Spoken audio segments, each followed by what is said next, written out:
mendelegitimasi Israel sebagai negara rasis, Lewis menulis studi tentang antisemitisme, seni dan antisemitisme pada tahun 1986. Dalam karyanya yang lain, ia berpendapat kemarahan Arab terhadap Israel tidak proporsional dengan yang lain tragedi atau ketidakadilan di dunia Muslim. Selain karya-karya ilmiahnya, Lewis menulis beberapa buku berpengaruh yang dapat dibaca oleh masyarakat umum, di antaranya Orang-orang Arab in Story pada tahun 1960, Timur Tengah dan Barat 1964, dan Timur Tengah pada tahun 1995. Dalam masa kebangkitan dari 11 September 2001, serangan kepentingan dalam karya Lewis melonjak, terutama pada tahun 1960, The Root of Right Muslim. 3 dari buku-bukunya diterbitkan setelah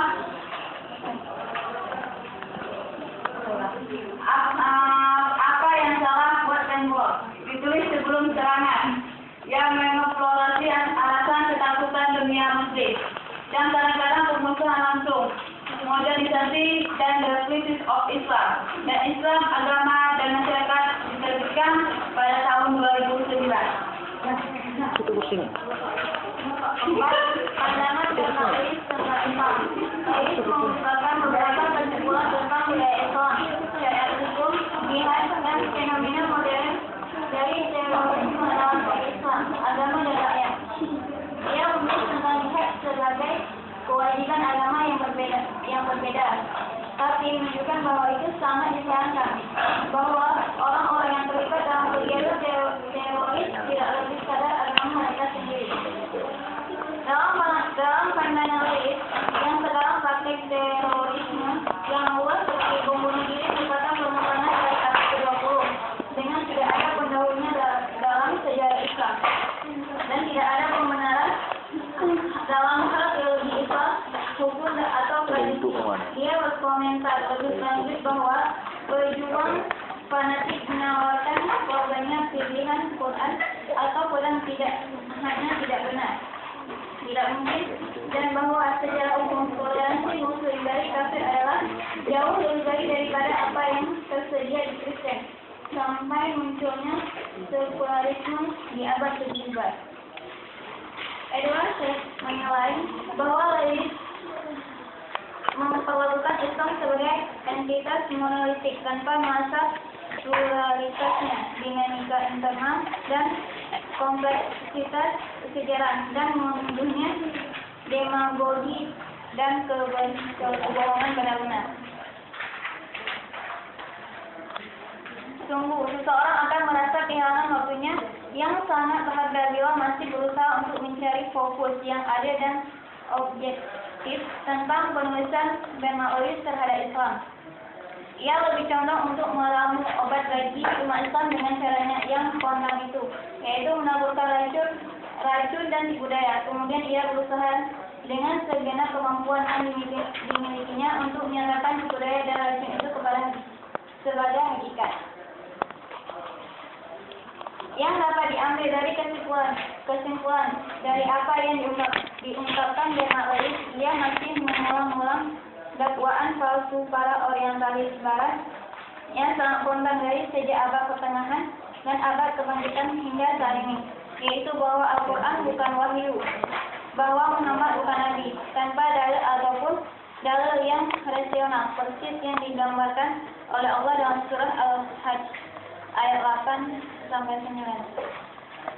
yang artinya, dan di antara manusia ada orang-orang yang membantah tentang Allah tanpa ilmu pengetahuan, tanpa petunjuk dan kitab atau wahyu yang bercahaya, dan memalingkan lambungnya untuk menyesatkan manusia dari kitab Allah. Ia mendapatkan kehinaan di dunia dan di akhirat. Kami merasakan kepadanya azab dan neraka yang membakar. Karena panas. Lewis bersama rekan-rekan telah menjadi pengawas dalam penyusunan buku besar yang terdiri dari dua jilid buku History of Islam yang diterbitkan oleh Cambridge University pada tahun 1970. Buku besar itu ditulis dan dibuat dan termasuk di dalamnya agama ulis. Dalam buku ini banyak diulang-ulang dakwaan palsu yang menyatakan bahwa Islam adalah kumpulan kebudayaan yang tidak mempunyai keaslian, sebab Islam telah mengukir dari kebudayaan bangsa lain, yaitu Yahudi, Nasrani, Yunani, Parsi, Bizanti, kebudayaan yang ada dalam lingkungan di mana Islam tumbuh, yakni kebudayaan Jahiliyah Arab. Kemudian dalam karyanya yang berjudul Islamic Concept of Revolution, Bernard Lewis dengan berani menyalahkan dan menyelewengkan pemahaman Islam tentang revolusi. Ia mengembalikan makna revolusi atau searah yang diartikan secara harfiah yang bermakna nahadhah atau bangkit atau ihtaja atau bergerak. Searah ada alam pemahaman Islam menurut Bernard Lewis tidak lain merupakan pergolakan jiwa dan perasaan yang bersifat temporal dan tidak terkendali. Dengan kata revolusi adalah sesuatu perbuatan irasional yang berjangkit dari kalangan masyarakat yang berbelakang.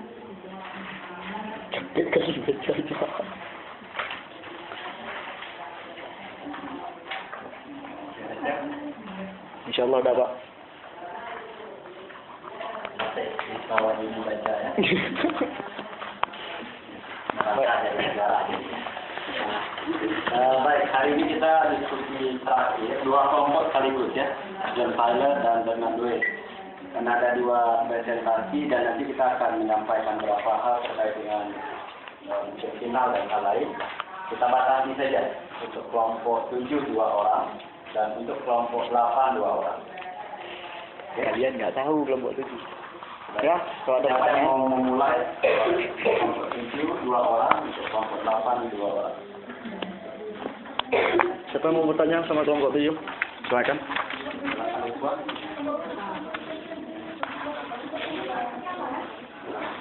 Saya ingin bertanya pada kelompok 4. Ya, kelompok 8.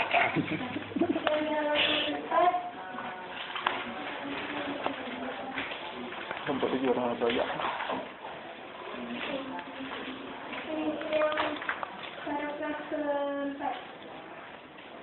Edward Said menilai bahwa Lewis memperlakukan Islam sebagai entitas monolit tanpa nuansa pluralitasnya. Maksudnya itu pertanyaannya. Apa yang dimaksud dengan entitas monolit tanpa nuansa pluralitasnya? Kita jawab Pak. Ini Pak, yang saya menyimak paragraf pertama yang kata-kata yang ada tanda petiknya yang apa tujuan kekaisaran dilayani oleh mengartikan bahasa Mesir kuno misalnya dan kemudian mengembalikan masalah Mesir dari dan kebanggaan dalam dilupakan masa lalu mereka.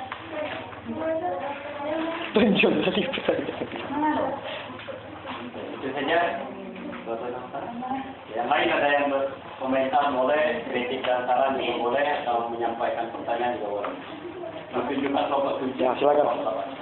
Saya ingin bertanya kepada kelompok 8. Ya, Ini ada beberapa kata yang kurang saya pahami. Pertama di halaman 3 pada paragraf yang pertama, tepatnya baris ke-5 tentang karya paling otoritatif. Bisa dijelaskan maksud dari kata-kata tersebut.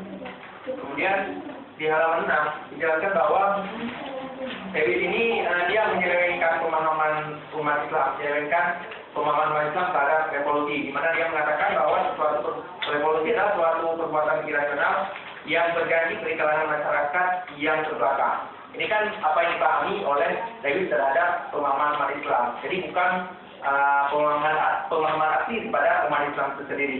Jadi saya ingin mengetahui sebenarnya dalam konteks Islam itu revolusi yang dipahami oleh umat Islam bagaimana? Dan tentu kita akan membandingkannya dengan pemahaman yang diberikan oleh David ini mengatasnamakan pemahaman daripada umat Islam itu sendiri.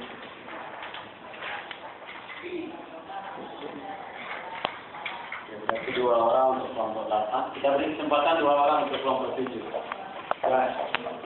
Kasihan kelompok 7 nggak ada pertanyaan.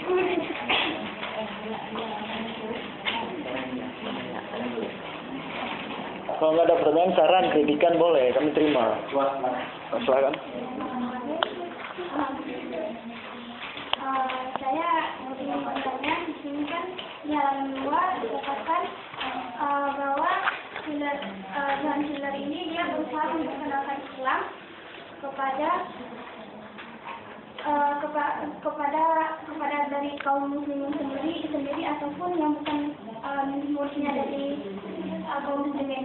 Jadi pertanyaannya, bagaimanakah dia sendiri terhadap Islam? Mengapa dia menjadi, kalau seandainya dia tahu tentang Islam, mengapa dia tidak memilih Islam? Mengapa dia masih menjadi seorang pendeta? Maka memberikan membuat serikat kerjasama lagi. Belum dapat hidayah mungkin. Ya, belum dapat hidayah ini.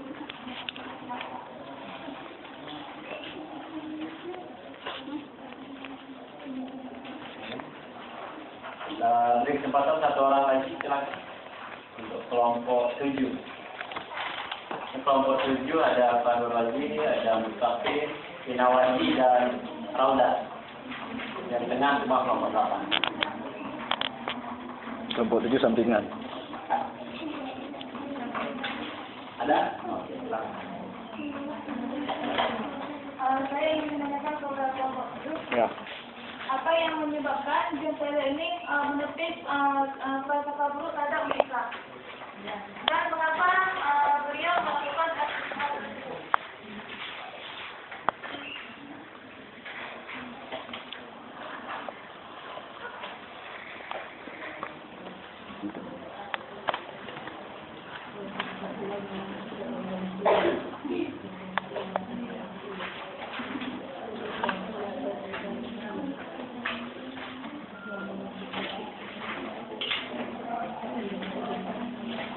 Belum dijawab, kita absen dulu ya.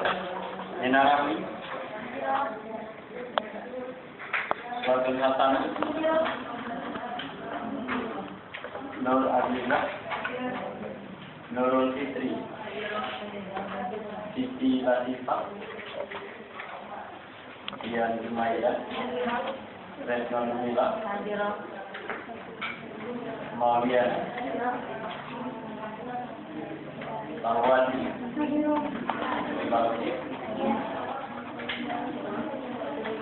Hidup. Sawah ini.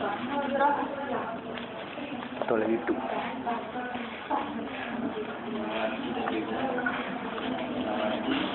Terkira. Sarifah seperti Muswa. Ya. Maulana Rizki. Makan. Oke. Apa ya? Berlanjut. Tidak misi. Rina Mauli. Muzalifah. Raudatul Jannah. Nur Sadaqah Fikriyah. Oh ada ya? Kira ada tadi. Bilal Hamidah.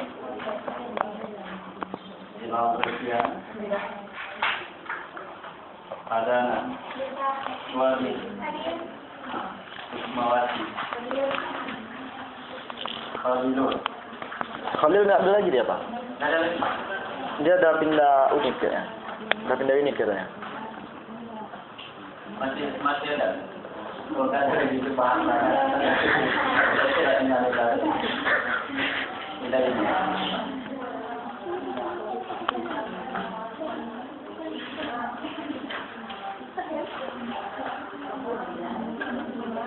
Ya, silakan dijawab. Kelompok 7 dulu, silakan. Ada pertanyaan dari Iwan tadi.